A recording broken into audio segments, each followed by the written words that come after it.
Hello, everyone. Welcome to another episode of Owlcast. Today we've got Courtney Cooper, the outgoing Student Trustee for Foothill College, President of the Student Senate for California Community Colleges, representing over 2 million students in California, and winner of the Woman of the Year of Senator Bell.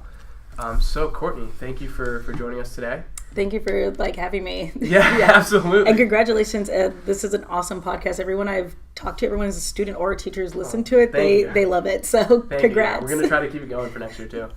But so what really got you into leadership? Like formal leadership on campus, or kind of in general? Yeah, I guess what was your first encounter with leadership, and when was the turning point where you decided that you wanted to assume more leadership? I think the first encounter was actually Daphne Small's class. So there used to be a series of leadership classes, and it went away, and now it's coming back as a CSU transferable sequence, which is going to be amazing, and that's in tandem with the service leadership initiative that's going to be starting the next year. And so I took a couple of her classes, and the year that it really kind of sank in, the getting that leadership traction, I was taking her leadership class and a civic engagement class. So I always liked volunteering and I wanted to volunteer, but I was generally very shy about it. So I have an anxiety disorder. I have panic attacks, so I've gotten a lot better at managing them. So going on my own to places was pretty difficult. I would get really shy, and so taking her those classes in tandem for the civic engagement class, you had to volunteer a certain amount of hours, and I did a couple things. There's a Habitat for Humanity type organization nearby, rebuilding together the peninsula. So I did that. I did a couple of things, and I wound up going into Congressman Honda's campaign 2 election cycles ago. And so from that, I was a spring fellow and a summer fellow, and just kept naturally taking on more and more responsibility. And I attended a panel yesterday discussing kind of leadership and advice on what's that next step going to be. Is it paycheck? Is it passion? And one of the things is, while you're in that in-between, be the person that raises your hand. And I definitely am that person where, even in class, even though I'm shy, if the teacher's asking and it's quiet, I'm I'm going to answer, because even if I'm wrong, at least we're going to keep this rolling. Definitely. And for getting things done, it's okay, who wants to crunch this data? I'm you know what? I will, because I have an extra 30 minutes. Let me just get this done. And the quicker we get this done, the sooner we can move on to more important things. And through that, I was offered a deputy field organizer position for that fall. So I wound up taking that on. It was a very competitive campaign. So that was the first year that jungle primaries were brought into California. Okay. So jungle primaries so essentially normal primaries are each party. You have your primary elections, and whoever wins out of that, that's the candidate that moves forward. And usually for the top 2 parties, it's a Democrat versus Republican. So jungle primaries for California, it's just the top 2 candidates that get votes, regardless of party. Okay. And one of the reasons behind that was to help oust incumbents that maybe they're only using their lineage for it. So that year was a Democrat versus Democrat. It was in I think the top 10 watched races of the year. Really? It was featured on Rachel Maddow, things like that.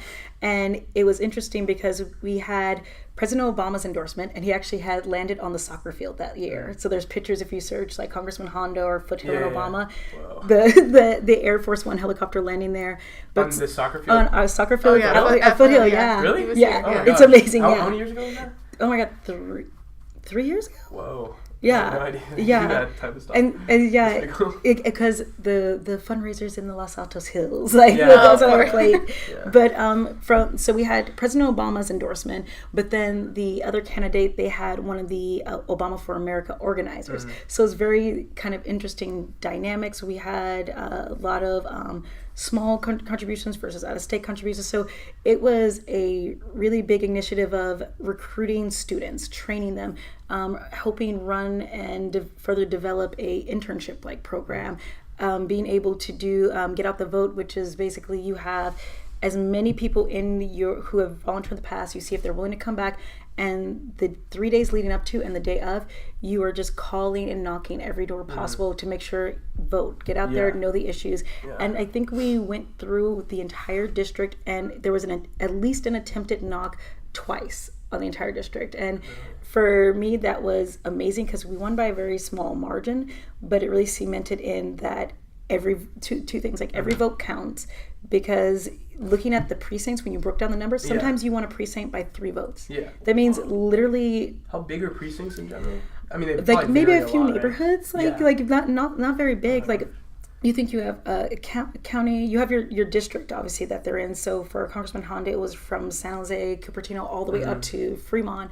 And you think about these little tiny precincts, and if 3 votes won it, that means one person door that you knocked on, that family changed that precinct's like swing. And so that was really powerful. Wow. And then the person who was my boss, he was an undocumented individual. Now he works for Dave Cortese for San Jose. And seeing that even if you don't have a vote, how powerful your voice is, that his leadership and him drilling us and being tough and making sure that we got that workout, he might not have been able to vote, but look at the way that he was able to inform others and empower others to vote. So it was a very empowering experience. And then after the go of that, plus balancing school, once that was over in November, it was kind of like, okay, so what do I do now? What's that next step? And it was, I believe, towards the beginning of winter term, that like right after New Year's, that I saw several students come in for the food bank, in its former like incarnation, and there was nobody. Harvest Food Bank. Now that's what we have. So that's when. So I eventually got to be the VP of Senate, and that was like one of the focuses. Like, how can we get the food supplied to us so that we're not using our budget, which is very small for the amount of students that need it, but how do we get bigger? But at the time, it was run under the Senate board. It was supposed to be someone's responsibility. The hours that they listed, no one was there with a key. There wasn't really food in it.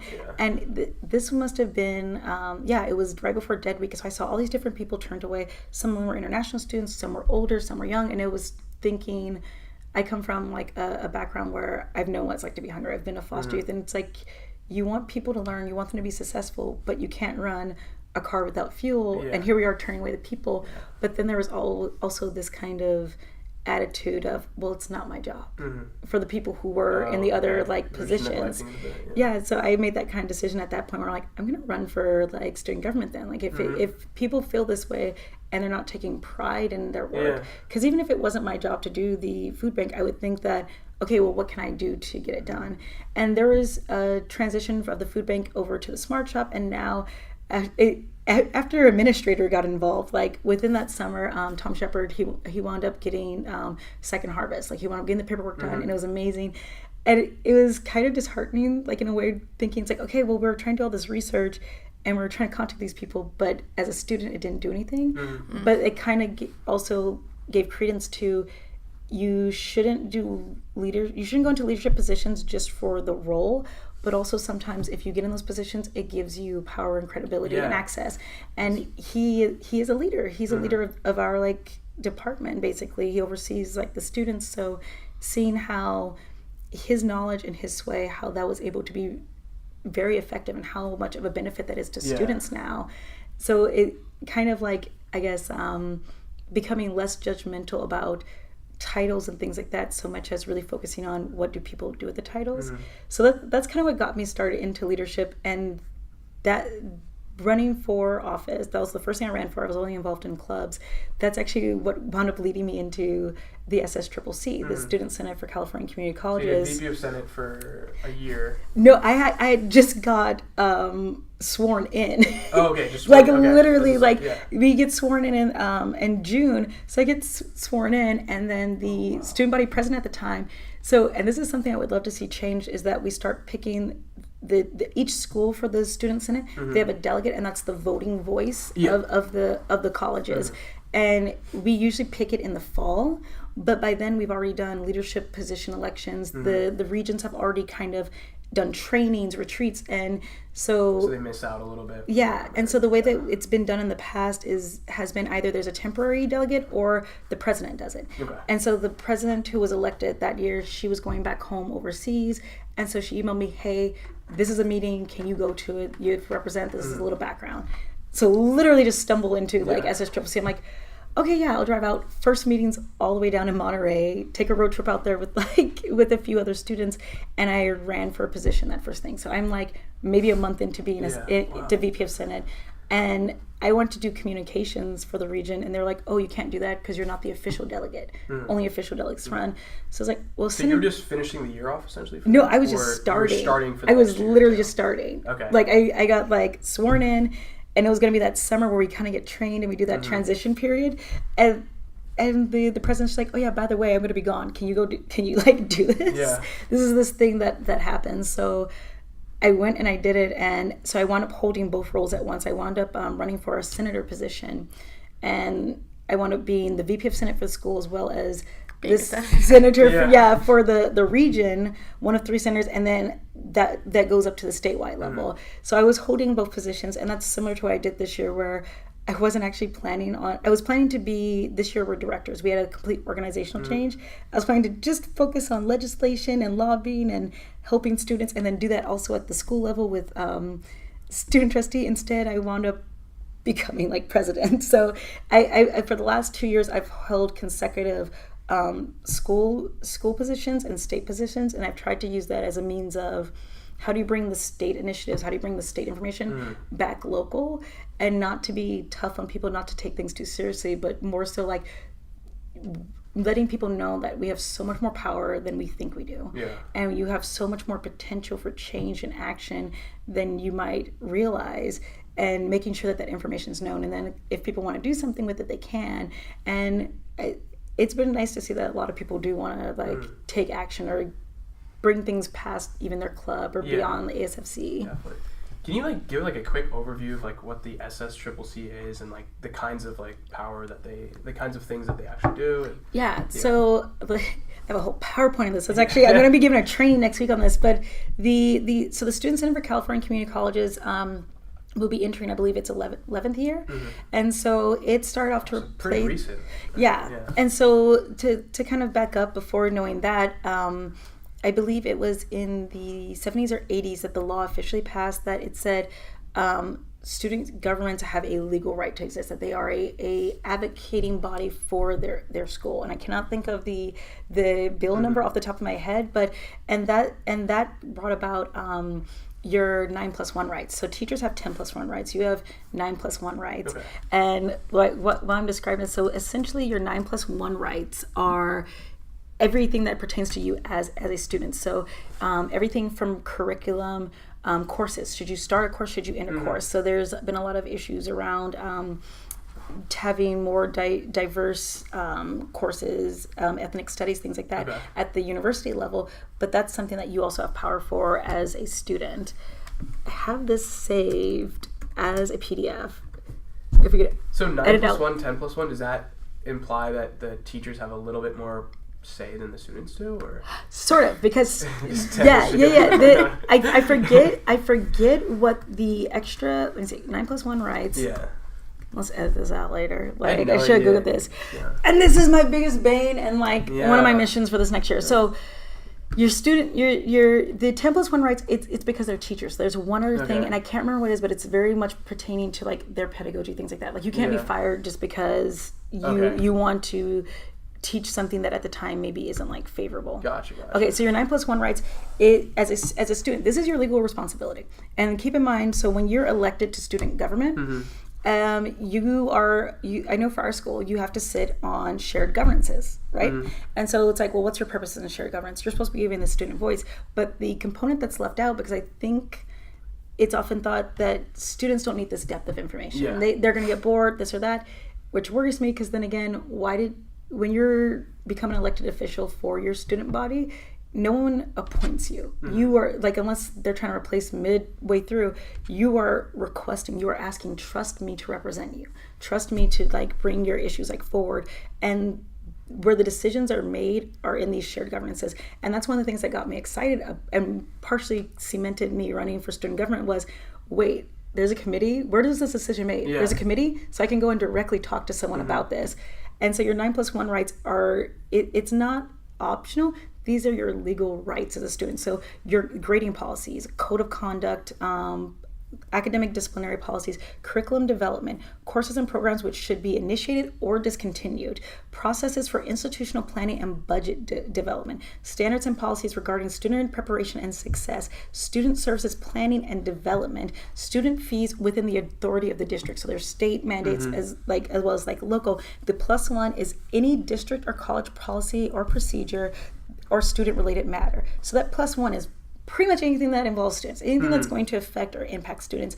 So when you come to a shared governance meeting and you're on academic senate and they're discussing curriculum, they're discussing grading, if you're not speaking up, you have willfully not just given up your right, but you've given up the rights of the students that elected you to that position. So these are pretty much outlining everything that we have a say in. Yeah. Like we legally have a say in. Yeah. So all of these are like the different facets of So curriculum development, they maybe at Park, for instance. So Park, it has like all the different segments and tri-chairs come together. There was discussion around 2 new ADTs, which are super exciting, amazing, like ADTs. What does ADT stand for? Associate degree for transfer. Oh yeah, okay. So that's something. Is that same thing as AA degree? So the difference between an AA degree and ADT, always go for the ADT if you can, because it's usually the difference between like one extra class. And so what they've done is a partnership with the CSU. So if you get an ADT, you're basically saying, hold my spot at a CSU. Oh, okay. Like I have. So you're almost like guaranteed a spot at a CSU. So if you complete, I think you're guaranteed a spot at any, not a particular state school, but in a state school. Exactly. So it's like specifically tailored for the state curriculum, and so you're covering all the So there's a partnership, and there's still discussions. Like there's tag for some of the UC schools. There's still like kind of discussion and figuring out like if that's like an optional pathway, but the ADT specifically says yes, you will be able to get in. And that doesn't always mean that you'll get in right away. I had one friend where she had to wait a cycle because it was an impacted major. But this is saying like for the ADTs, I believe it was global studies and the other one escapes me, but global studies I know was one of them that came forward, and it had 3 different emphases. And so this was that shared governance is one of the places that they brought forth that information. So as a student, you have 4 students sitting on that, which I believe like you're like in like on like those meetings. Like, I was in it for the first one. I couldn't make it for winter quarter. Yeah, I think Basile's doing it now for Park, right? No, Summa is. Summa filled in for me. Gotcha. I was global with Brian. I want to miss that. Which is why I didn't take it. But so you sitting in there as a student, you were able to be like, I have a question. So what does this mean? What's that impact? And a student should feel like they have a right to be like, what does that acronym stand for? What is this impact? Will this be a financial change? Will this X, Y, and Z? And that is really powerful. And I've had teachers or I've had faculty and staff both say, maybe it's an issue they've brought up previously, but it's so much more powerful coming from a student because otherwise it's like, well, maybe you're being a worrywart. Like it's not a big deal. But when a student brings it forward, your voice is it's more personalizable. I mean, they're actually going through these things, right? And so your voice is very valuable. And I feel like a lot of students, they have maybe kind of this learned like helplessness where it's like, okay, I'm not as important. It's not as big a deal. When in fact, like let the administrators handle that. And I'm just gonna like conform to and literally hearing last year where it's like, I don't think that as a student I have a right to tell you what to do with your job. And I've never seen faculty, staff, and admin all raise their hands in a meeting to be like, okay, let me do it. Where they all had a response, and it wasn't upset. It was no, that is your purpose, and also that it's necessary for them to do their jobs correctly because they're not students on the ground. You being a student on the ground, you being in those classrooms, you're going to see the actual impact versus the theoretical impact. So your 9+1 rights are that. I know, like you asked about the overview of SSCCC, but that is a foundation of student advocacy, of student rights, and that's on an individual school and district basis, and it also makes up a big part of why we exist. So that was the first. I'm guessing the SSCCC could not be around without the 9+1 student rights. You had to have this first. Exactly. And so just as there's I'll get to that. Just as there's local, there's also statewide. So your academic senate curriculum here, there's an academic senate curriculum committee that's statewide, which I believe Dolores Davison, who is a history teacher here, she's actually the co-chair or the chair for for that committee. So you have teachers who are so involved and so like hands-on with this. But so that was the start that says there is a right for student government to exist. And events are awesome. Events are like super fun, and that's what keeps community going. But your basic obligation as a student government is to represent students in this capacity, to make sure their voice is heard. And I think that often gets left out because it doesn't feel as fun. Whereas like I'm kind of a muckrucker, so I'm just like, I want to go and find that person and be like, hey, do you know that other people need help? Do you know that this is going on campus? And if you do, can you direct me to the right place? And so from there were other student organizations that were, I believe CalSAC was one of our previous incarnations. And one of the issues with them was, I'm going based off of memory here because there's been a few different so CalSAC incarnations. Was predecessor to us. I believe the most recent one, because some advisors will still refer to us as CalSAC, depending on what region you're in. And they essentially had kind of a pay-to-play situation going on. So they requested money from schools, from regions, that you had to pay into them, and then they were represented. For representation? Yeah. And but are you sending your own representatives, or they have representatives that are, and you just kind of tell them what you want to push? And that was kind of the issue. It's like, and are they even advocating? Are they doing this? And then misappropriation of funds and stuff. So the state, the governor, like, and the chancellor's office. So the chancellor's office, not of the district, but of the statewide, the SSCCC, the California Community Colleges Chancellor's Office. We're the recognized body. The state, the Board of Governors, we are the recognized advocating body. At the time, that was CalSAC. Yeah. They got that revoked. Okay. Because of the corruption, because of the issues. Yeah. And so just asking for corruption. Yeah. It's like, and it's like a terrible idea. If you're into like radio or like music history, like payola. So it's like, oh, you want your song played? Well, slip me that envelope of cash. I'll make sure your song gets on the radio. Yeah. And that's not how advocacy is supposed to work. This is not Chicago. Do not vote early and often. Like that is not how it's supposed to go. So out of that, the birth of SSCCC came forward, and so the way that we're structured is, throughout the state, there's 10 regions. And so the regions aren't like necessarily evenly split. You look at them, they're kind of weird, but the reason why they are structured the way they are with the schools they were originally, when we started, we based our original constitution, I believe, and our regions off of the statewide academic senates regions. Gotcha. So that's why there's like the very similar overlap. And of those 10 regions, we're Region 4. So if you're here in the heart of Silicon Valley, we go all the way down to Hartnell and Monterey Peninsula, all the way up to LPC, Las Positas College. Yeah, all the way up to like Las Positas and like Hayward. So it runs the gamut. It's not as bad as Central Valley, where Region 5, they have sometimes where it might take you 3-4 hours to get to a school. Region 1, which is the highest. Probably got a very compact. Region 1, for some of their meetings, they have to go up into Oregon and then back down. Since the flood, they've taken out roads and stuff. Oh so very difficult, like layout. And so that was the original structure. I don't know what the first structure of senators or the board was, but we're in a new structure now. The previous structure was this, and I'm only going to say it because some people, their counselors, advisors might still refer to them as senators, and now we're directors. So the structure that we switched from last year, the old structure was each of the 10 regions has 3 directors. There was a two governance and internal policy senators, and 1 external affairs senators. Governance and internal policy is generally for policies. It's for system affairs. So system affairs is all the 9+1 stuff, all these policies and things that are implemented. External affairs was generally legislation and things like that, where, and it's such a symbiotic relationship, because once you pass a piece of legislation, then comes the implementation of system affairs and of your 9+1.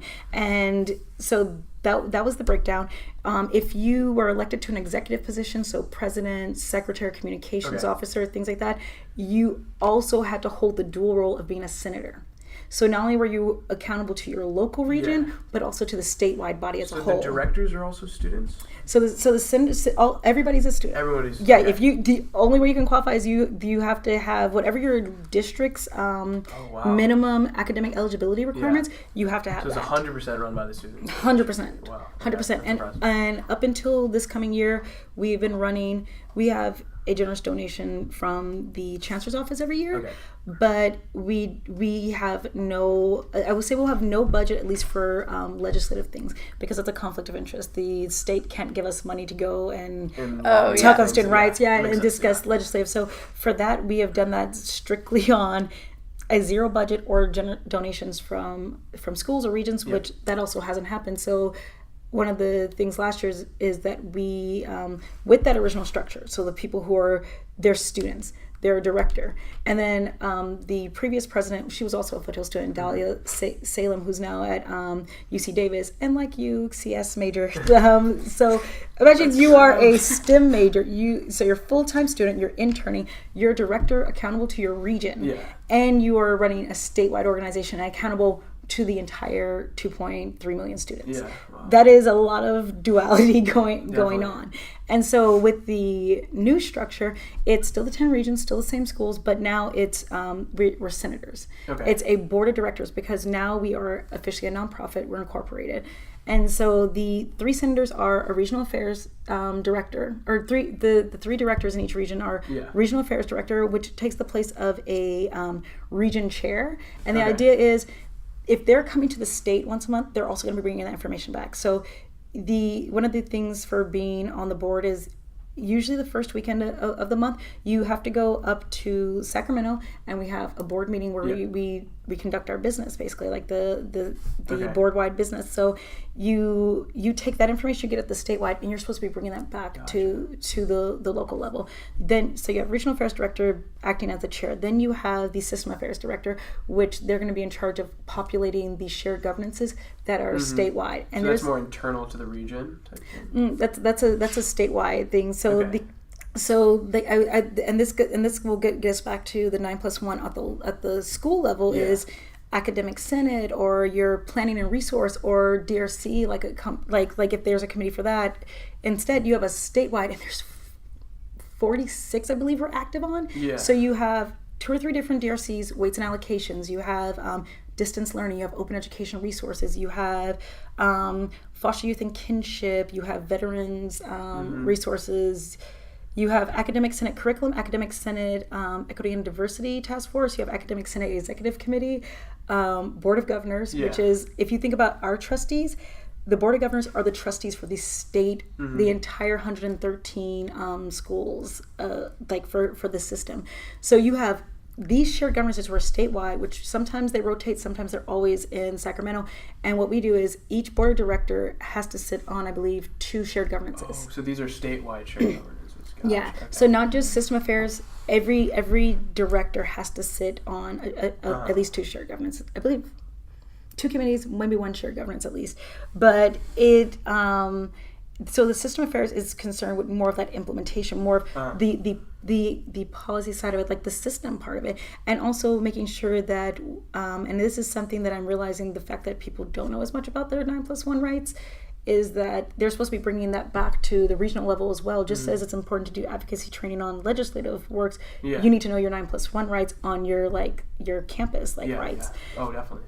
So regional affairs director, system affairs, and then your legislative affairs is pretty straightforward. They're going to be doing any policy work, whether it's introducing legislation or working on advocating for or educating campaigns. The budget ask, like we had a big issue with the budget that was being presented to us, and up until the May revise, we were working really hard to kind of dispel these myths around community college students are all 18 to 21, they're with their parents, they don't work, they don't need money, it's cheap to be a community college student. And just as if you learned about, there's a poor tax that is very expensive to be poor, that you have to buy smaller increments, things like that. It's very expensive to be a community college student. As low income and as great of a system of social mobility it is, unlike the CSU, the UC, or the private system, we don't, for the majority of the system does not have dorms. The majority of the system, we don't have a food pantry. The UC system has a system-wide food pantry system. Plus, if you have certain financial aid, you get your card where you can go and get food. So there's multiple things that go into play when we talk about community college students. It's actually much more costly. And you also look at time, where you have to take a half-time course load because you're working full-time as well. Exactly. And as a STEM major, you're going to have to go over 100 units. And you're going to go over 100 units while trying to also work, trying to do it in 2 years, which is going to be impossible. And where only 1 in 14 of eligible students who apply for Cal Grant actually get a Cal Grant. So you have all these things stacked against you. And so we were advocating to kind of say, no, this is the realistic picture of what our system looks like and our needs. can you please meet them? And we had a postcard campaign through the legislative affairs team, utilizing the regional affair directors so that we could get students to fill out the cards and basically these are my needs, these are my difficulties, this is our ask of you. And that was very successful. I believe we collected a few thousand. We collected over 2,000 the last I checked. And those were all sent to the board of directors. Yeah, so I literally collected no, that was the board of directors. We had our General Assembly at the beginning of May, and we got done and during the meeting Sunday, I dropped one of my friends and our VP of Legislation off at his home in East LA, and then I drove straight up through the night to Sacramento Monday morning, and from 9:30 in the morning until 4:30 in the afternoon, we just did office visits. We visited every legislator we could, and we tried to get the cards. Gave them these it's and as many as we could that were in there, just these schools are in, you represent them. This is what they're asking you to do. So you just wanted to make that more transparent and break down those general stereotypes. It's this isn't my opinion. This isn't the board's opinion. I literally tried to get the students, give me their voice. I will deliver your voice to the Capitol. How long did it take to make that plan and execute that? That sounds like a huge we did it really quickly. That sounds like a very big task. It was, God, I was so exhausted. Mr. Langford, this is why my exams are taking so long.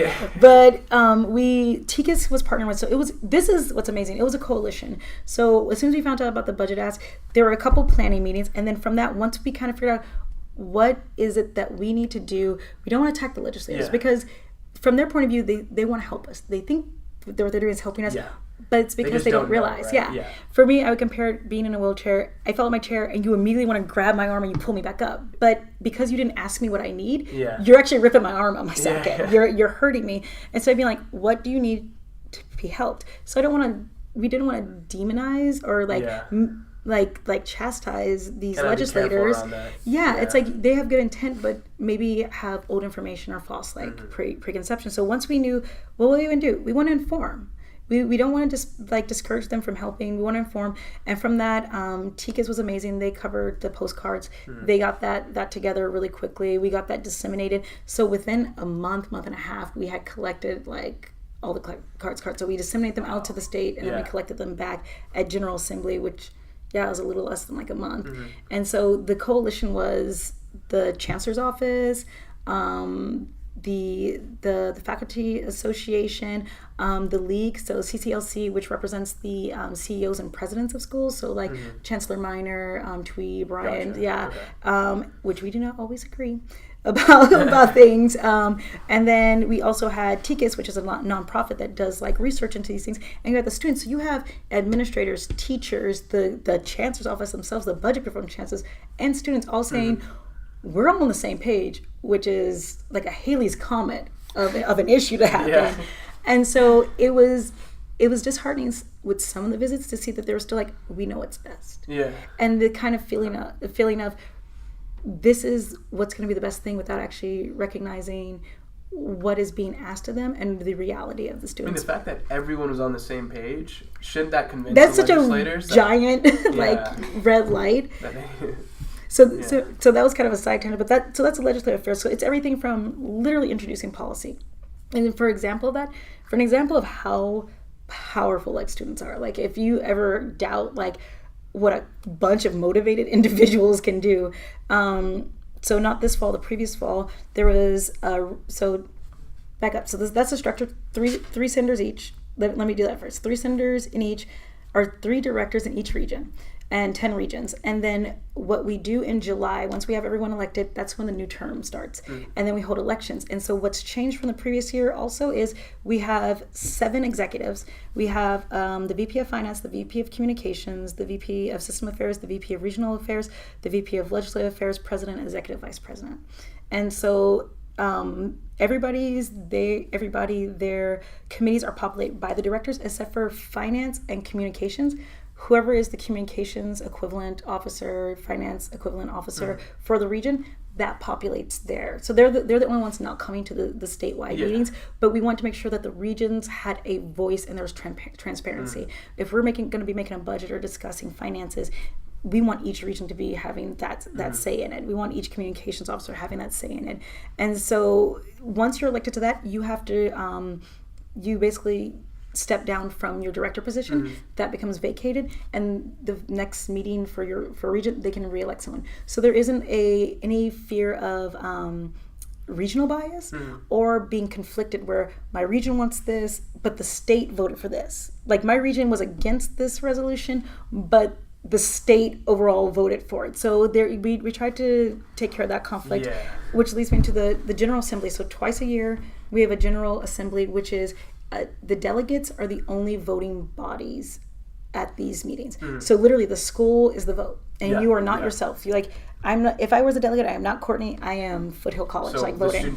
One student trustee per school? No, well, it can be anything. So, and we don't decide who your delegate is. So some schools, it's in their constitution or it's customary. The president of the ASO, Associate Student Organization, is the delegate. Some, it's always the trustee. So and for us, we let people run for the position and appoint it. So it's that local control of what's best for you. Yeah. Because some... I like that. I think that's good. Yeah. Some boards are as small as like 11, 12 students because they have very tiny campuses. Yeah. Others, you can have a board that's got 45 people on it. Yeah. So really leaving that up to what's best for that school. So whoever the delegate is, they are not themselves. They are LA Trade Tech. They are Foothill College. They are them.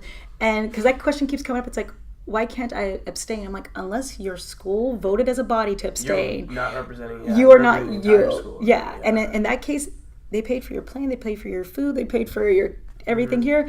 You do not have a right to steal like that voice from your population. So at the General Assembly, leading up to that, in the weeks and months before, we have resolutions writing, and so.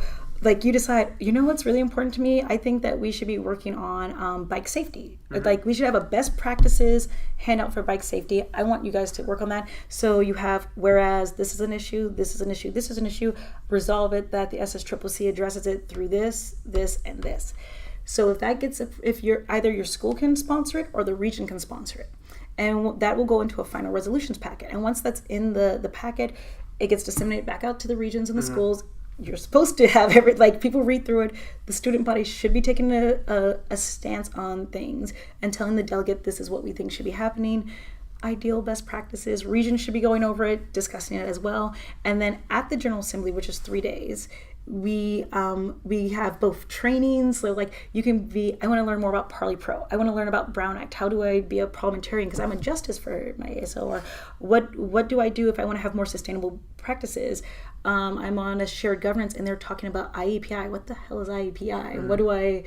What should I be knowing about my voice in this? So you have trainings as well as the resolution session. And at the resolution session, you can give your pro, you can give your con. We voted not to give amendments, but there's still, you can like move to amend just for one thing. And then they vote on it. So the body literally says as a state, yes, this is important to us. Yes, we should be focused on this. Or they can decide, that either it wasn't well written. Maybe it's not that it's important. Maybe it's not well written. It's vague or just not right now. Yeah. So it's not necessarily, if something doesn't pass, it's not necessarily that it's a bad resolution. Sometimes it's an issue of their keywords for people that it makes it fallible. And so bringing it back around to how powerful student voice is. Not this fall, the fall before, a student, Nicholas Stow, who at the time was at our Santa Barbara City College, he had authored a resolution on homeless students, and it was to allow homeless students to use the shower facilities. It seemed pretty basic, like address homeless student needs. He had been homeless like himself. From that, the body voted pretty overwhelmingly to approve that. So once we get all the resolutions passed, then they're disseminated to the different groups. So like, okay, system affairs, you need to be working on this, legislative affairs. And sometimes multiple things need to work on the same part. And sometimes like it's just one. So legislative affairs picks it up.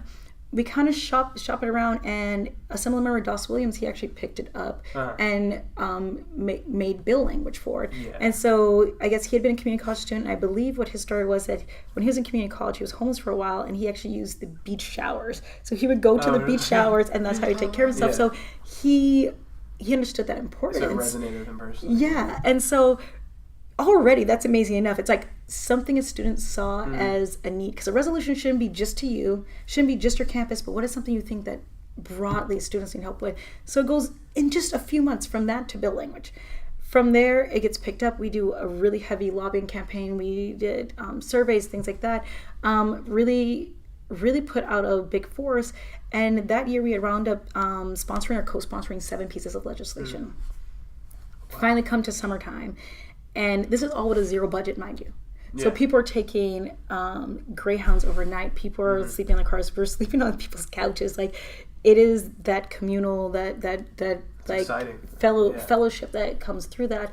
And then finally from that, those 7 bills, I believe are the ones that made it to the governor's desk, which I believe was 5 or maybe it was all 7. But out of the ones that made it, the only one he didn't veto was the student or of origin bill. And so looking at that, where mental health got vetoed, you had part-time faculty hours get vetoed, you have all this, but the one that was student language, and in one legislative cycle, it didn't take multiple years, it didn't have to keep coming back, in 1 year to get that done with a zero budget, just by the power and like the fidelity of students. If anyone tells you you are an apathetic generation, or that this segment doesn't care, or this or that, it's just BS. It's like you can't possibly say that when you are given the means. We weren't even given the full means, but given the means, given the support, given guidance, look at how amazing of things that we can do. So I keep trying to like all yesterday I did the human library event, and just telling students, like, you are so much more powerful than you realize. And it's like baby elephants. Like, maybe someone at some point told you and you felt like it wasn't true, or maybe you were at that time not strong enough, not articulate enough, or not confident enough to do something, but now you're a big elephant. You still think this spike is holding you back, or you don't have a powerful voice. But if you're standing in your authenticity, if you're sharing your story, if you're sharing what you see, then there's nothing more powerful than that. And that was amazing. I actually got to testify, I believe, on the Senate side for AB 1995, which was a very trippy moment, because I realized, I had been homeless. Because I was like, I literally remember, like, the person who was supposed to testify, they dropped out. And then our old VP of legislation, like our EVP, he was like, okay, you need to testify. And I was like, but why me? Why don't we get someone else? He's like, well, you've been homeless. I'm like, no, I haven't. Like, I had a tent. What do you mean? Like, that's, and he's like, he looked at me like, are you serious right now? But that goes to show, like, it's such a positive attitude. It's like, when I was VP of Senate for the school, we did this survey, and we were asking students, like, in the first of all, it's like, okay, well, do you know about the food bank? Do you know that you can get free calculator rentals or textbook rentals, things like that? If you do know, but you don't take advantage of it, why not? Or you don't use it, why not? And it was very interesting, because oftentimes it was, there's other people who need it more. I don't need it as much. I shouldn't utilize it. It's like, but you need it. You need a calculator for this class, but you're not willing to go and do it. And there's always this kind of almost positive feeling of, oh no, it could be worse, so therefore I am not as worse off as I could be. And the willingness to kind of share the pot, even when the pot is like so small, is kind of amazing. So it's very interesting to me finding out that even students who are in the most dire circumstances, they won't self-identify. Veterans are very difficult to get them to self-identify. Undocumented students sometimes have fear coming forward. Former foster youth, like, things like that are very difficult for someone to self-identify, especially when you feel like, well, the risk or the shame is not going to be as valuable as any reward or benefit I get. So why should I identify, and then I'm not going to get more financial aid for this? Am I even going to get help, or is there going to be stigma attached to it? So that's the structural organization. The 2 conferences are major, like, events. We used to put on March in March, but that kind of, now with Trump, maybe it needs to come back. I don't know. But it kind of lost its focus. But as well as I was still a senator that year, and I was trying to do fundraising ask, and no one was willing to donate to it. So it was very interesting. People wanted the march, but they didn't realize that it could take... So March for March? When there was, I guess when the recession first happened, there were all these classes cut, lights getting out, all this stuff, and to fight back against that, they had a March in March. And so it was right before the budget comes out, and you're basically being like, look, this is what we need. So there's a very focused, a very specific ask.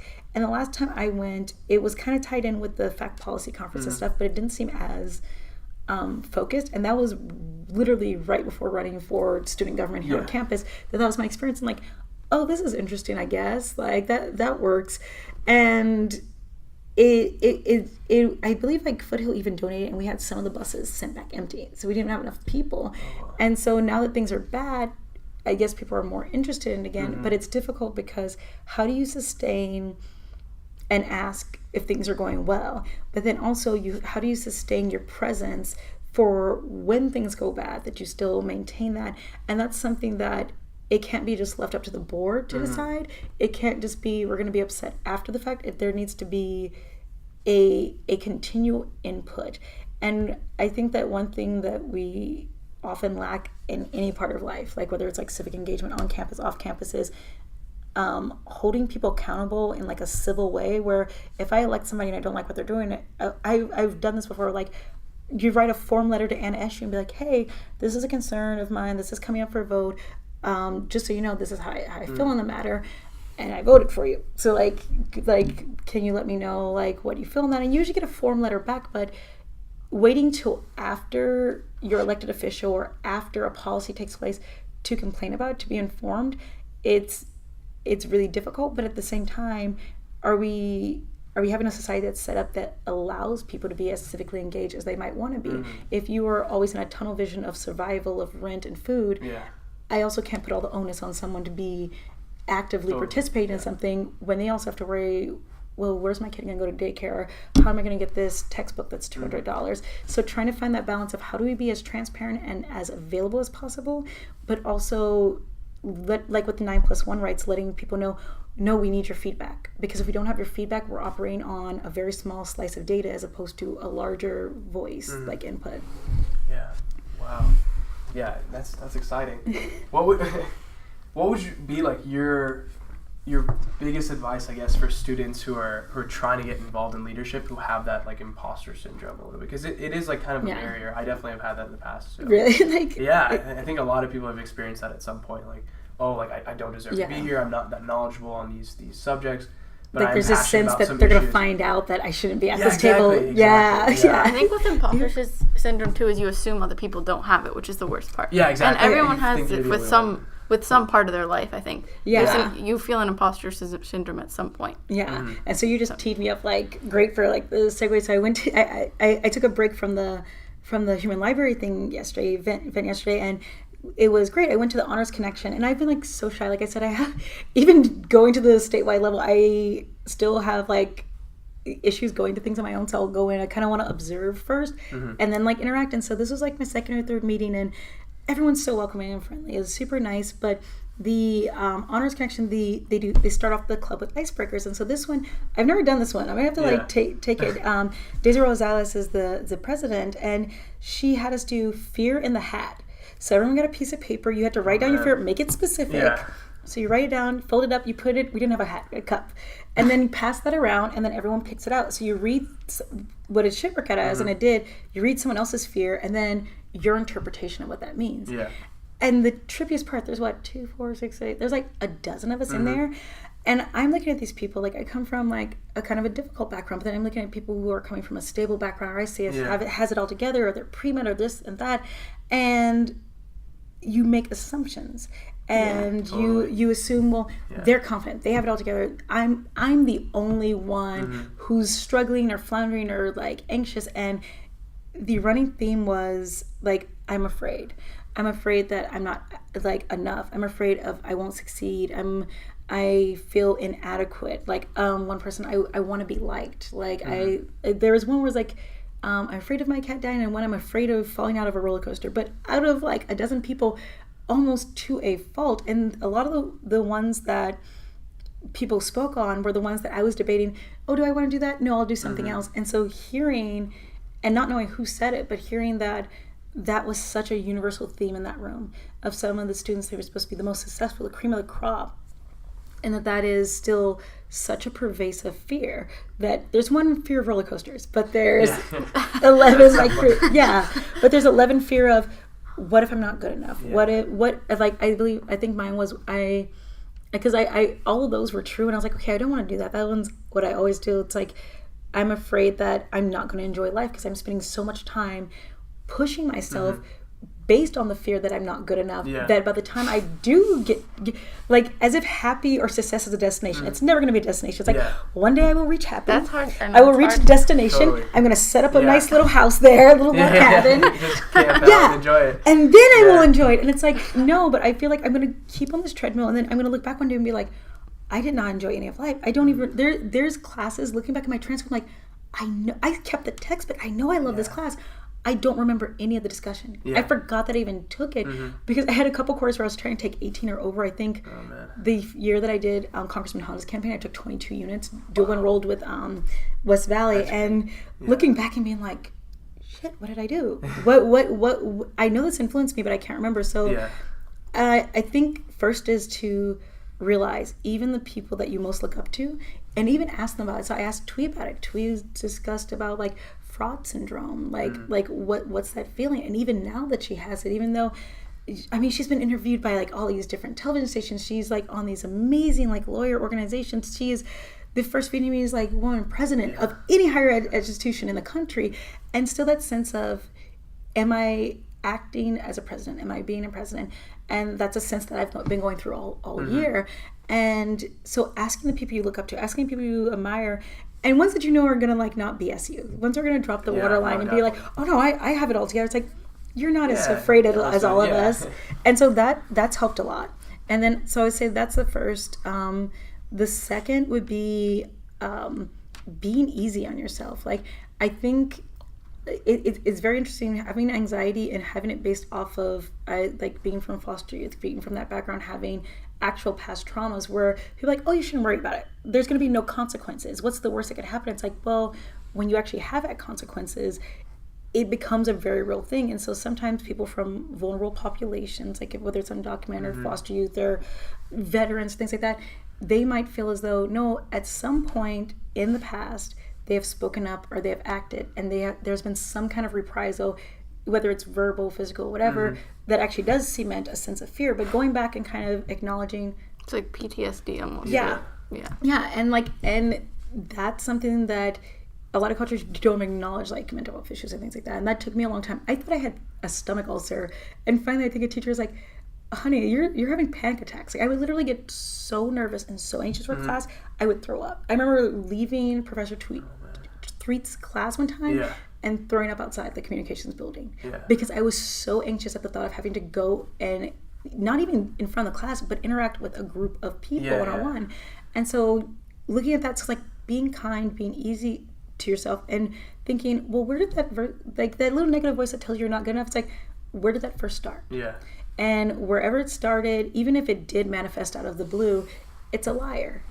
Like, it's not telling the truth to you. You are adequate, you are good enough. And even if you don't feel like it right now, well, everyone's learning, everyone's still getting the skills. Like, and one of the ways to kind of shift that paradigm in yourself that's really helpful for me, like, I know everyone feels like, oh, it's touchy-feely, hokey-pokey, but going and thinking about your self-talk. When you mess up, you get something like, oh, you're such an idiot, you're so stupid, why didn't you do that in time? Oh my god, I can't believe you spilled the milk. Oh, you're such like, and not to use like the R words, like, you're such a retard, you're this, you're that. It's like, and you actually say those words to yourself, you actually call yourself those names, and then think about that. Then think about your loved one, think about your one of your siblings, like your sister, your brother, think about your best friend, think about your mom.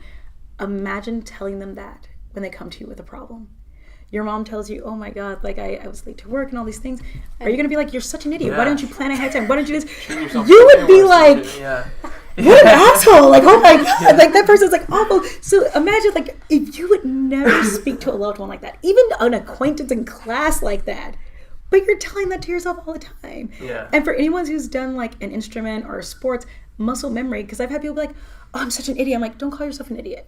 And pot calling the kettle, I know, but like, don't call yourself an idiot. They're like, oh, I know I'm not stupid. I'm like, but you're saying it over and over. And when you are depressed, when you are low, when you are feeling bad, your brain's gonna subconsciously you pick up on those, it cycles, and you drill that in your and like biologically we're made like Velcro to stick to bad things. So you think we're going through a funk, or you just messed up really bad and you feel, oh man, I didn't get into the scholarship program or the fellowship I wanted, and you've made muscle memory that, oh, you're an idiot, you're so stupid, you're like this, you're gonna fail. So catching that And just like it's a little Jiminy Cricket, like telling that voice, it's like, you know what, you're a liar. I'm going to sit you over there, like muffle it. And I'm going to talk to myself, even if it feels stupid at first. How would I tell my sibling? It's like, you know, you're not stupid. Yeah, you could have worked on that sooner. You messed up. So what are you going to do? Are you going to make a game plan to get your work in sooner? What can you do to make sure that you don't get there late? Maybe we should leave like certain. You're not stupid. Like, and it feels ridiculous, but it really does shift. And I think in that shift, what you tolerate from others, that impact, like, because you can have 100 people telling you you're awesome, you're great. And this happens with me. Like, I started crying at the last trustee meeting, and people are telling me thank you, they appreciate my work, and I was crying. And part of it was, it felt really good. Like, my mom passed away like 4 years ago. I only have my brother. Like, getting, like, I don't have a family that I go home to. It's like, we're really proud of you, you're doing good. I only get that if that happens in that kind of capacity. Yeah. So it's really foreign, and it's kind of like, it's almost a feeling of, when's that other shoe gonna drop? And instead I felt guilt partially, where I was like, I don't deserve this, I should have done more, I should have been doing this or that. And that sense of, you still aren't good enough, even as someone's telling you you are good enough. And so if you won't listen to like those 100 people, but you'll listen to that one voice being like, that one teacher's like, you messed up, you're so lazy. Yeah. So when you make that shift in your own head and you practice it, and it's something you're going to mess up, you're going to slip back in the old habit, and then you're going to be like, oh yeah, I'm doing that again. Okay, let me go. Let me practice this again. But hopefully you're going up. You know, exactly. You're still going up. Yeah. It gets easier and easier, because you don't want to believe that person who, God knows what issues they're going through, and I always think also, be compassionate, because the more you practice compassion for others and self-compassion, the easier it is, because it's easy to be like, especially in this age of how polarized things are, to be like, well, that person's an idiot. They're stupid. Their politics are stupid. No matter what side it is. They're just dumb. They're this, they're that. And it's like, okay, but like, maybe they're going through a bad day. It doesn't make it okay if they've done something against you, if they've called names, but wow, maybe they're going through a bad day. That's gotta really suck that they're that angry or sad on their inside that they're lashing out. Yeah. I'm not going to have this person in my life. I'm going to try to avoid this coworker as much as possible. Yeah. But I'm also not going to give myself like heart disease, like being angry over it. Yeah. And so I think that those are kind of key segments, is acknowledging that what your internal monologue is saying, that it might come from another place. If it doesn't, that it's just not true. Like, quantitatively, you can make a pro-con list of things you do, and I guarantee at the end of the day, the things that you are proactive on, the things that you are genuinely passionate, that you make an effort, you might not always succeed, but you make an effort on, is going to be longer than things that you purposely are like bad at. And then, so you acknowledge that first. Then once you acknowledge that negative voice even exists, shift it. If you need to look at that contrast and be like, all right, if I wouldn't say this to my mom, if I wouldn't say this to my best friend, like, all right, I need to get rid of that language. Like, that's garbage language. And it's not even my language. It's probably old soccer coach's language. God only knows. Yeah. And then like moving towards, I think, compassion and forgiveness, because fine, you still believe you're like, I was gonna cuss. You still believe you're a fuck up. You still believe like you're bad at something. Yeah. Forgive yourself. Yeah. Be like, you know what? You really didn't do that well this week. All you wanted to do was hide under the blankets. Like, you just could not adult like today. Yeah. You could not adult this week. It's okay. I forgive you. Move on. Like acceptance. Yeah. It's really hard to accept your own mistakes. Yeah. I'm resonating with like everything. Yeah. It's ridiculous. Like every time you're like, okay, I'm gonna run a marathon. I'm gonna have to run this many miles and this many miles, and then you get busy with school, you get busy with work, and then crap, I haven't run in like 2 weeks. And like, oh, I'm just bad, I'm terrible, and then you never start running again because you've decided you're bad and you need to be punished. Forgive yourself. We create these mental blocks for ourselves. It's crazy. Yeah, and totally limiting. Yeah, and are you happy? Okay, holding on to your resentment for yourself or resentment for others, are you happy? Does that make you feel good like afterwards? No, you're like... It can be so hard to get rid of though, which is the worst thing. Yeah. It can totally take over. Yeah, and so... sometimes you need someone else to just be like... To be rational like to just yourself. Stop, yeah. Like to break you out of that cycle. Yeah.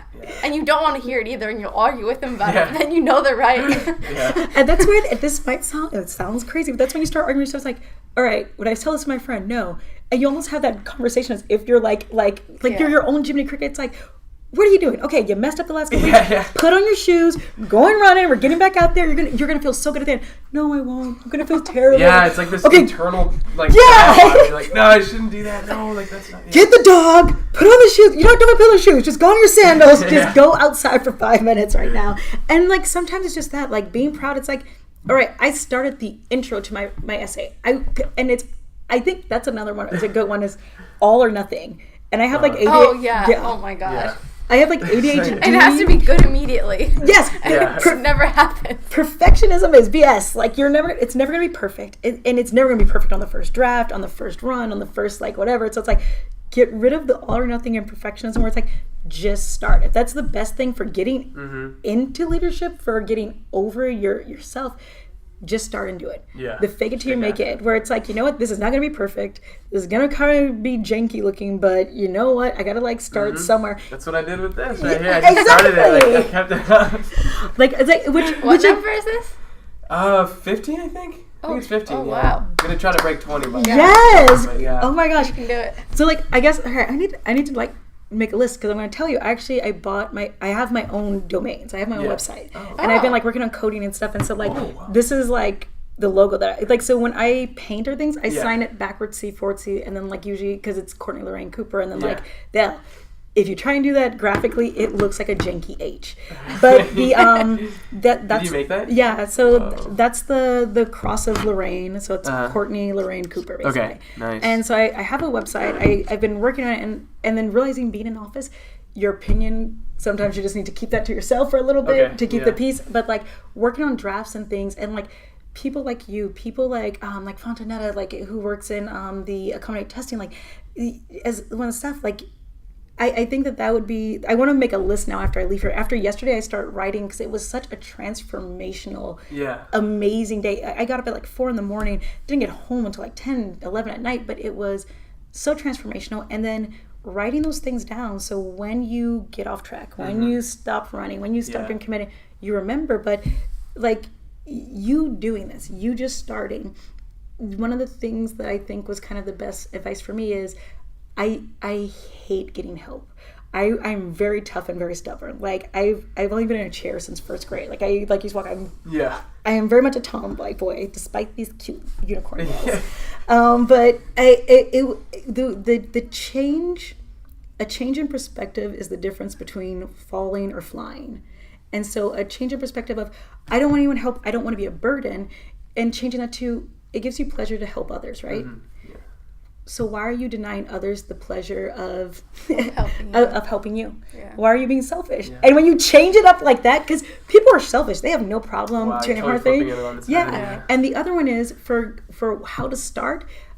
Why are you denying the world your creativity? Why are you denying the world the fruits of your labor? Like people tell me about the ideas they have. It's like I want to read that. I want to see that. I want to listen to that.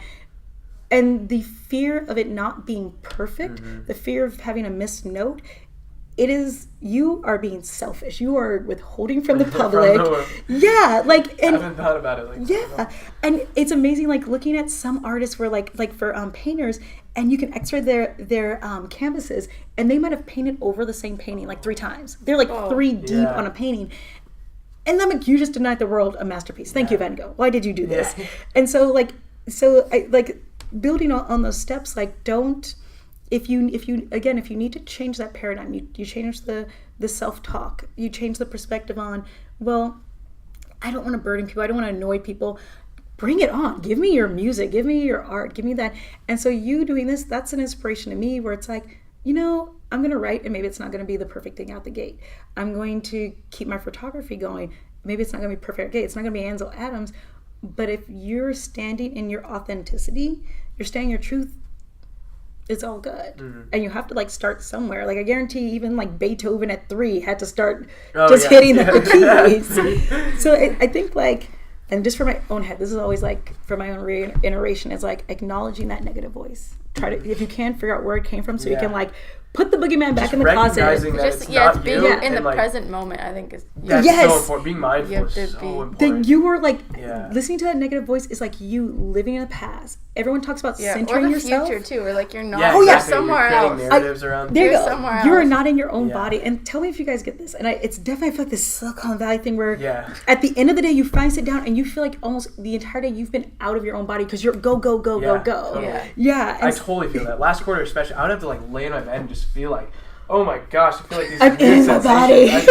I was moving so much, and then I just 5 minutes of just quiet. Sinking into your body is so important. Like grounding yourself. It's really hard though when you're active like that. You have to practice it like every day. It is, and practicing mindfulness, which is a great tool for taking care of ADHD, like practicing being centered. But otherwise, I like how you corrected that, because it's like either you're living in the past of fear of something that happened, and you can't change it, or you're living in the future, which hasn't happened yet. So you can't do anything about it. You're expending energy in places that just there's no point to. So why don't you be present? Because every present decision you make is creating that future. So if you could which will be your past. Exactly. Whoa. I love philosophy.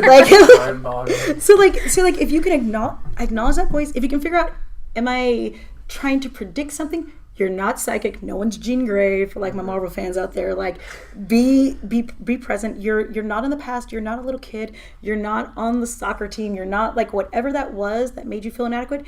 You are an adult now. You're a student. You have autonomy over your path and your future. As much as you do, because I know there are some helicopter parents, but as much autonomy as you have, own that. So like acknowledging that voice, recognizing, is your self-talk good? If it's not, shift your perspective.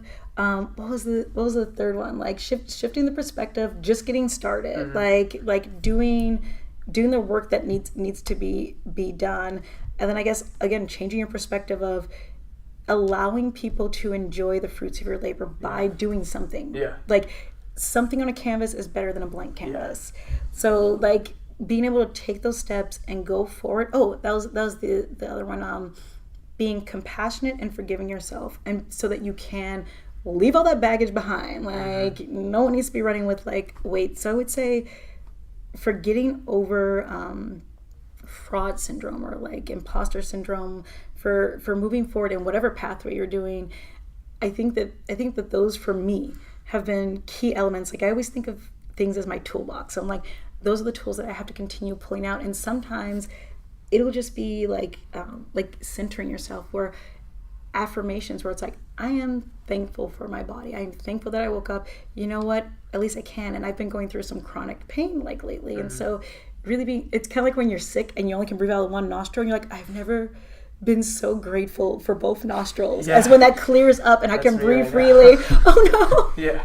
And so and so really kind of being like, I am thankful for the abilities I do have. Maybe I'm not a master coder right now. Maybe I'm not the perfect like CS major. Maybe I'm not perfect at law or this or that, but I'm grateful that I even am present and ability to keep moving forward. And so sometimes you need to like write yourself reminders or do it. But I liked yesterday some of the things, like the recurring themes at the event I attended and I participated in, were write it down. So that way you can come back to it later and it's authentic. It's like, no, you really experienced this. When you're rushing around and it's finals, you're flipping through your notes and you're like, no, I and Ilda, the teacher, she told me this, she's like, I am enough, full stop, period. When you're feeling like I'm about to transfer, what if I'm not good enough for them? It's like, I'm enough, full stop, period. And whatever you're doing, if you're doing your best, if you're doing it with authenticity, if you're doing it staying your truth and you're not trying to harm anybody else, you know what? You're doing the best you can for that day. And there's a quote I used to keep up in like my bedroom, and it's the day has ended. There's been some missteps, and I'm paraphrasing. There's been some missteps and some mistakes, but it's ended, and I'll let it go so that like tomorrow I can like begin again. And really kind of going to sleep with that mindset, like reflect on what you messed up, reflect on what not even maybe you did mess up, but what didn't go according to your plan.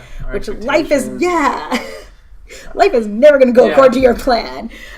And so I know that this morning I got to class late. I'm like, I'm ahead of schedule for once, and then I got distracted watching the Comey trials, like committee, like hearing. I want to watch that. Oh my god, PBS NewsHour on on YouTube, live viewings of like everything, without commercials and all the CNN squawking, or Fox squawking, whatever thing you find squawking. I just want to hear what's going on. Yeah. But like, life doesn't go according to your plan, and really like working on that forgiveness and letting go, because if not, like if you keep lingering in the past, you keep lingering in your regret, you're just like denying folks your ability forward. And if it's something you're resentful for, like, you can't be like, I did a speech a few years back, and we had a public speaking contest, and the quote we had to go on is every saint a sinner, every sinner a saint, like every saint was once a sinner, every sinner like once a saint, like Oscar Wilde, Oscar Wilde, Google it. But like, and like there's like this quote, and everyone thinks it's the Buddha. It's from the guy who started AA. It's like drinking. Holding on to resentment and anger is like drinking poison and expecting your enemy to be the one that dies. And even with like going through abusive situation growing up and things like that, people are like, well, why do you forgive your mom? Why do you do this? It's like, well, one, I'm stubborn. So from that perspective, like, I'm not going to hold on to resentment and let someone have power and dictate my life based off of that, and give up my power, give up part of my spiritual, mental, physical energy to that. And there's amazing research being done out of like Stanford on how stress and resentment affect you down to a cellular level. So they gave surveys to individuals about to go into cardiac surgery, and they didn't know what the survey was going to be about. Yeah. So the ones who they rated higher on resentment scale, they took 2-3 times longer to heal than those on lower. So you are literally affecting yourself down to a cellular level. Because you're mad Jimmy stole your burger? Like, are you mad like your dad didn't come to a game? And yes, it's serious and your feelings are valid, but it's also... The resentment's really rough, I think. Yeah. It's just those negative emotions. It is. Yeah, it's really hard to get, like... Yeah. Once you start getting in it with just like with even a person or something. It's just like... Totally. Yeah. Yeah. I totally agree. And it's difficult. And I'm not saying like... It's not equating. You have to have that person still in your life. If someone's toxic, they do not need to be in your life. But also don't give them power. Hard to do, I feel like. Yeah, and that's something that I cut people out if they're not. Yeah, and like so, my mom was mentally ill, unfortunately, and that goes with stigma of you won't get hope if you feel like you can't even acknowledge it. And so, like recognizing, like I had to like leave that situation, which has got to be the hardest thing like to do. Like your parent, like especially your mother, you share a heartbeat with them at the beginning of your life, and so being able to be like, this is not healthy. I also don't think it's healthy for my younger sibling. I'm going to remove us from this situation. I'm going to back away from this, but I'm going to have enough compassion to say, you know what, I'm not going to hold on to this resentment. I'm still upset about maybe missed experience, this and that, but I refuse to let resentment contort me in any way that would mean that I would keep a cycle of any kind of abuse going.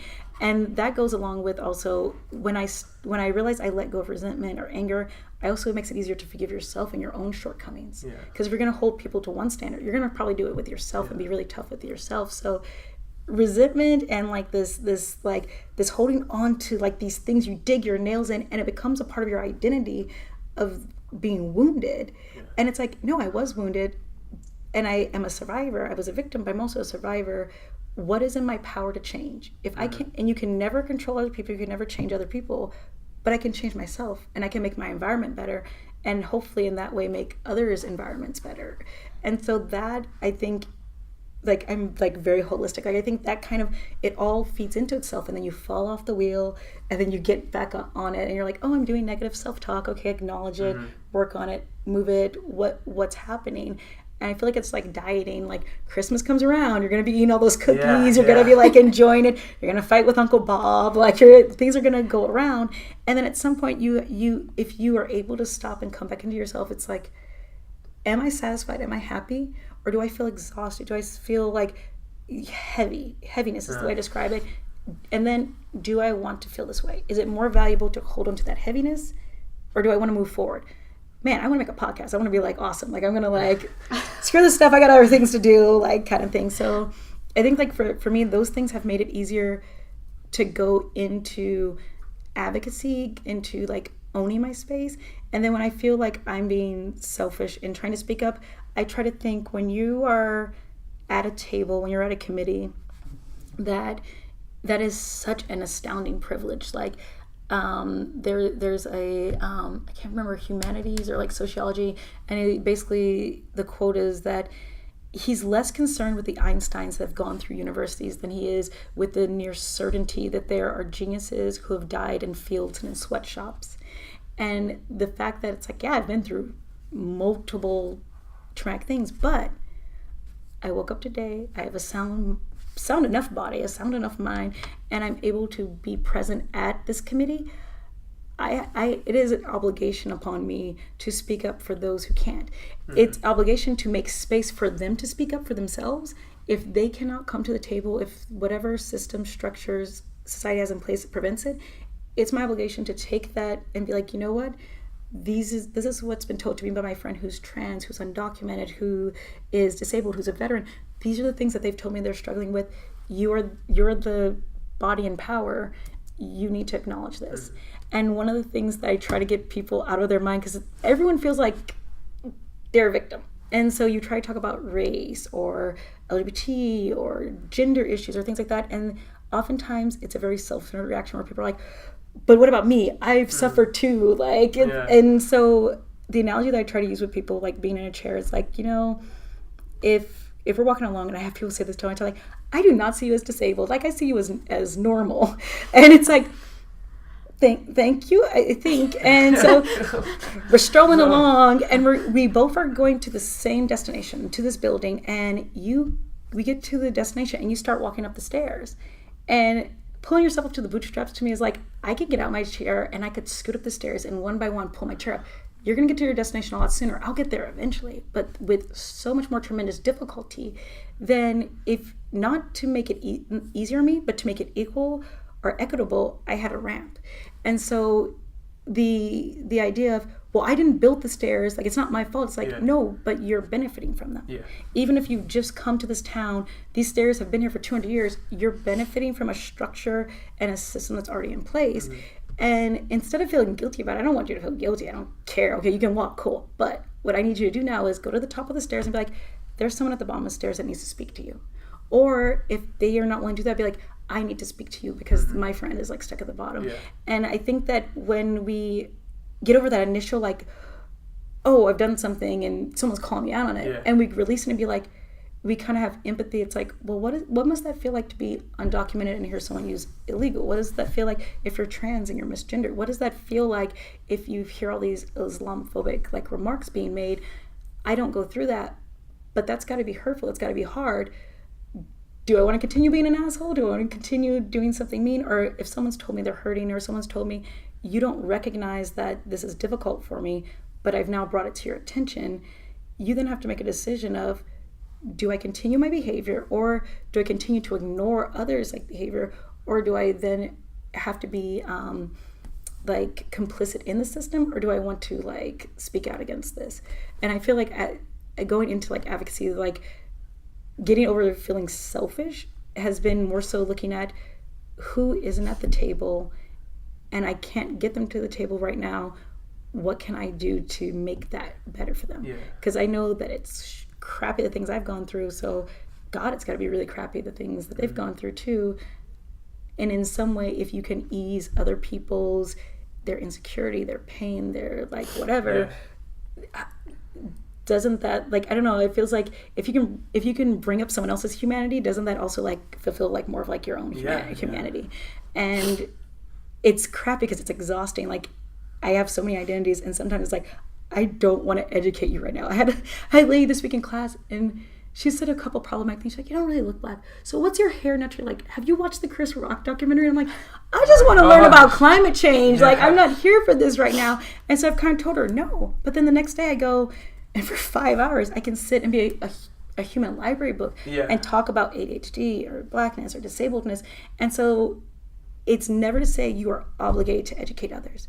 But if you have that space, if you have that capacity, how can we pull people up with us, and hopefully they can start that own cycle of, how do I get rid of this resentment? How do I get rid of this self-judgment? How do I do all this so that I can come to the table and be an advocate? Because no matter what you're doing, you're going to be an advocate. Like, even if you're like, I don't know, You're working at McDonald's part-time to put yourself through school. Okay, well, you're going to tell them, no, you need to clean that fryer because if you leave it dirty, you could get away with it, but it will make people sick. It's the right thing to do. Maybe we should, like, do this. Yeah. So you're doing, like, leadership and advocacy no matter what you do, and you shouldn't, no matter how small or how big your portion is, you're doing part of it. And that's more than somebody else, so. And I feel like I've talked too much. No, this it's about you. Amazing, yeah. I'm just, like, sitting here, like, awestruck. Like, this is amazing. I totally resonate with, like, a lot of those three things that you said. Like, I think so many people I think everyone does. Yeah. It's so part of being human. It's part of being human, yeah. But it's not spoken about, or if it's spoken about, it's like, oh, like, touch. It's like, oh, fluffy, touch. Yeah, it's like, I don't want fluffy. It's like, oh, yeah. I want real, yeah. It's comforting when other people are thinking about these things, too. And I think we have to constantly remind ourselves. It's easy to forget that other people are going through so many things. Yeah, and that's, give yourself permission to share your story. I don't know what like your further stories around, like valuable. Like I see both of you as like you guys are great leaders on campus. Like you are like you have a presence on campus. People like know who you are. You do work. Like you have your stuff put together. Like I would say if any teacher, I would say, but Might seem like but like from the outside looking in, again, there's that like looking out. And one of the things that I tell teachers when I've done breakout sessions or when I've gone in committees, it was amazing. It was sad. I was the only student who showed up to this. Like we had all these Stanford, like I can't remember if they were master's or PhD students, but they're looking potentially to go and be professors. They're coming and they're visiting campuses. I remember that. Yeah. And I thought, it's funny because I thought some of them were also Foothill students like, oh no, lady with the green hair, you're going to be a professor hopefully like in a year. Holy, that's amazing. But the thing that I usually share, and I even took it down to a person, when it's appropriate, when you can like do it, being authentic and sharing your story, it's so comforting. Like Professor Fox shared like his education journey. I'm like, I feel so stupid. It's taking me so long to do this. I had to start from scratch. And he's like, I didn't even start higher education until 31. And now he has a PhD. Now he's helped make an ADT program, which is the first in the state, by the way, because I went to the BOG meeting where they're going over, these are all the ADTs present. Under the column for like his, there was 0. So he's literally, as far as I know, we're going to be the first person to have that ADT for transfer, and he'll create that. And so him sharing that, having teachers be like, oh yeah, I still suffer with anxiety or depression. And it has been so validating because especially with people who are in administration or teaching, you implicitly put them on like this pedestal. In your head, you're like, okay, this person has their shit together. Obviously, if they're a professor, they're in front of all of us. And to hear it's like, I struggle, but I persevere. Mm-hmm. And I corrected somebody, said, at the thing like last week, I think it was like 2 years, one of them, they're like, oh, you're fearless. Because everyone had already paired up and I wanted to go back on the water. I'm like, I'm going to get on a kayak right now. I'm going to go by myself. And I'm terrified of drowning because I've had it happen a few times where I've almost drowned. But I also love the water. It's a weird dichotomy. Like I grew up near a river, so I can't be too far from the ocean or a river at any time. But it's also a lot of fear. And I was like, I'm not fearless. I'm so full of fear. I'm trying to work on letting go of fear, but I'm full of fear, but acting despite your fear. Uh-huh. And so I would say like my best advice also to y'all, like whatever situation you're in, when you say, oh no, I feel inadequate too. Like, oh no, I'm still struggling with this. It gives other permission. It's almost like, I didn't even know I was holding my breath. Okay, so like I admire this person or I look up to them. I think like, oh, look, they're beautiful. They have their stuff together. They're doing all this. Oh, but they're still struggling. They still feel like they have a ways to go. Okay, I'm not such a weirdo. Okay, I can like keep doing this. Like, and it gives like, I keep going back to quotes. Like if you go on my Facebook, there's way too many like quotes on there. But it's like when you shine, you give other people implicit permission to shine.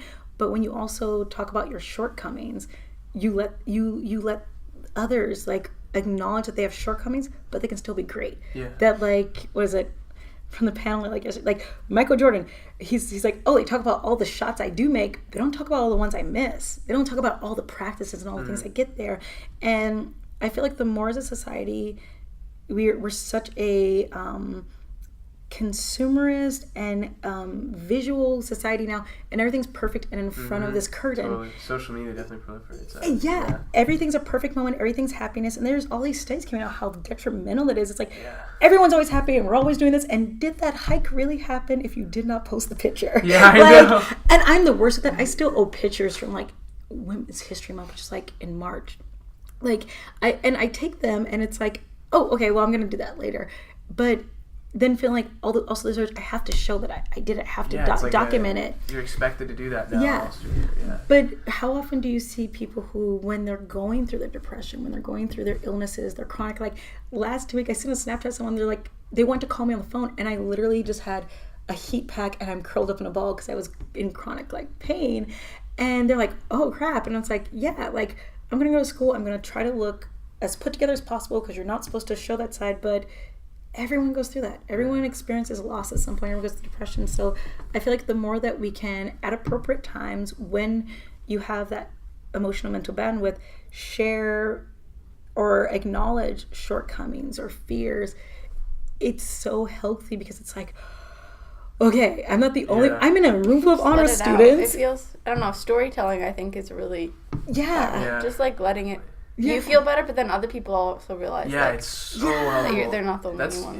Yeah, like when your friend tells you like, oh man, I'm feeling like so crap, I don't know about this, like that, and you're like, oh no, you'll do great, instead of, no, yeah, I'm worried too. Like, and it's little things like that where it's like, okay, and we've learned to perform very well to the roles that we're supposed to fill. And like I'm like working on a paper for myself where it's like performative gender, but performative able-bodiedness. Like you perform masculinity. How do you act as a bro? Like I swear to God, there's this universal bro hug. The one arm tap tap release, like a bro hug. Do you see? I know what you're talking about. And it's like performing able-bodied. And one of the reasons people tell me like, oh, I don't think you're disabled, because I've learned very well. You don't want people to treat you weird. You don't want them talking to you loud like you're disabled. So you perform able-bodiedness. You perform to the roles and to the level of competence you think you're supposed to be at that society tells you. And it was interesting talking to the president, talking in a tweet last week, and she's like, she was telling me, it's like, oh yeah, I remember calling one of her mentors and being like, how does a president act? It's like, as your authentic self. It was his response. And it's interesting though, because there is an idea of, well, how should a president of a school act? And so trying to bit by bit let go of how is a student who's in this major society, how is like this person, this age, that age. And it's so difficult because every message you get is telling you that. But was it Caroline, I cannot remember her last name, from panel yesterday, it's like, at some point you're gonna get sick of fear, you're gonna get sick of being accountable to these made up, essentially, societal things. And at some point you're gonna, and to use her words, not mine, you're gonna say, fuck it. And you're gonna be like, this is exhausting trying to perform to ideals that we will never reach. So why don't I start living my authenticity, being happy? Why don't I actually do what is necessary? And then all these other things fall into place. And whenever I can get into those mindsets, I do feel as though I feel like I can be more productive at work, and I actually do get better. Instead of like, oh, my energy's on, God, what if I mess up this paragraph? What if I mess up this email? Like, and so, I totally agree. Yeah, those are the best moments when you're not worrying about that at all. But oh my gosh. Oh, the I think it just died, or it filled up, but we're still recording the audio, which is the most important thing. Yeah. But how?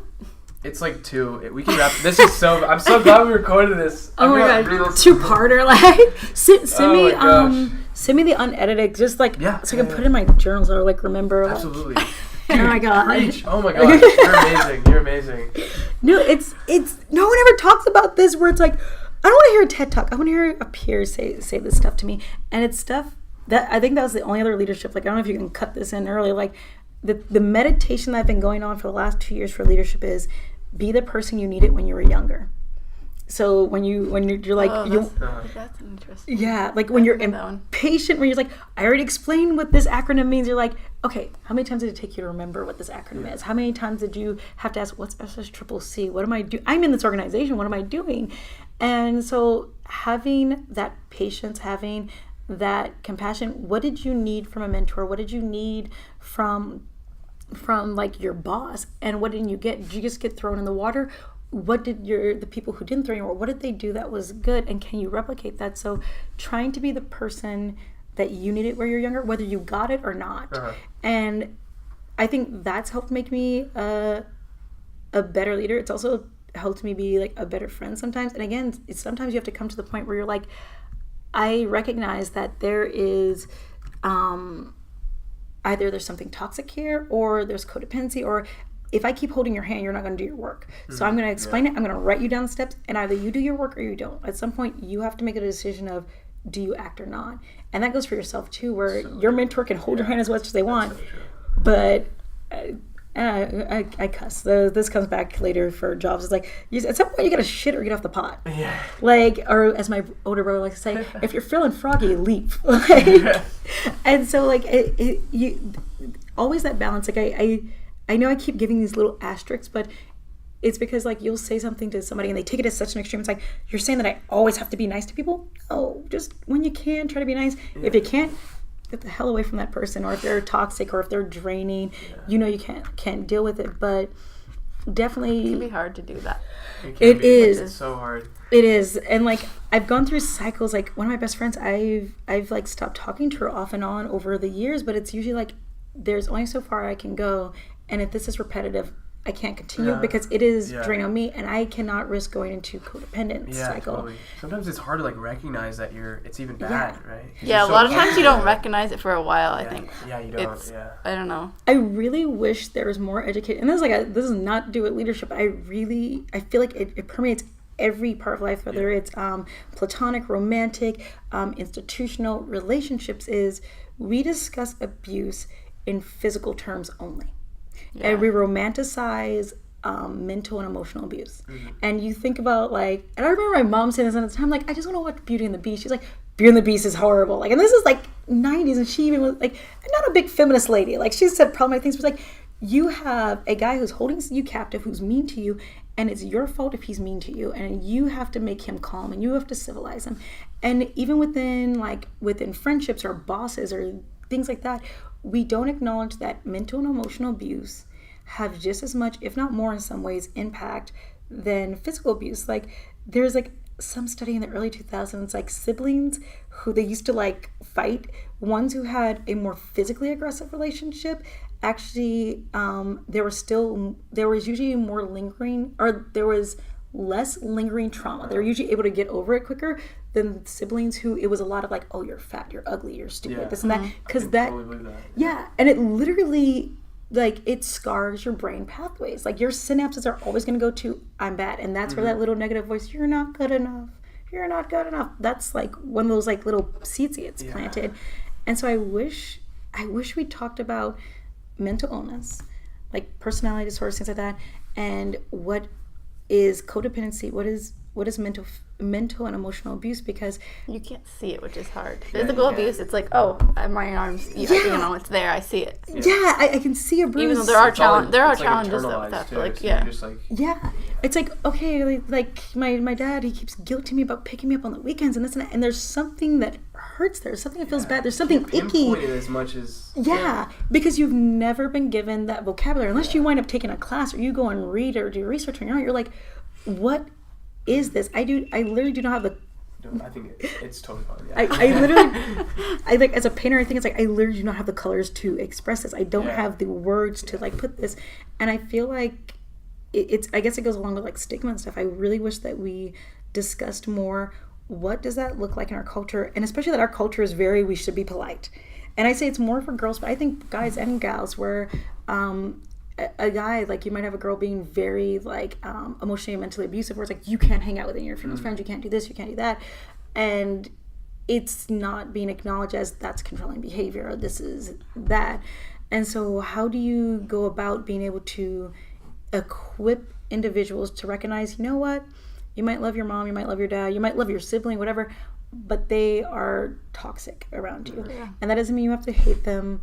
It doesn't mean that you have to wish ill on them, but that does mean that it is okay to be selfish and keep them at a distance. It's okay to make a change in how you interact with them. And if you can't get out of the household, it's like yeah, I think that's hard. Like I've had friends where they're like, I'm going to a UC. I can't afford to live on my own. I can't do that. I had one friend, and she's LGBT, and choosing like, I would rather be homeless than have to live in an environment where daily I'm being mentally and emotionally, explicitly, implicitly told there's something wrong with me. I am terrible. I am dumb. Like if you're like mixed race, I've heard like from parents where it's like, well, like if it's the white parents, like, well, I have a brown kid, I can say that. Like literally one of my friends, her dad like makes the most awful off-color jokes, like, but my kids, like they're mixed, I can say these things. And you were taught that to internalize it, where it's my fault, I should just make sure I don't make them angry, or how can I be the perfect child or the perfect spouse or this or that. And I think that like I wanted it for Women's History Month. I hope like it'll come back for maybe like October. I know we do like Health Month here, but how do you recognize healthy boundary setting, and how do you recognize when you're not being polite anymore, now you're into a territory of codependency or like abuse? Because I feel like that's something that like people are 50 and they're still like struggling with, and definitely that sort of terrifies me like a little bit. Seeing like in my parents' generation, my like aunts and uncles' generation, was like, holy crap, this is not healthy. But that it's normal and it's culturally the polite thing to be doing.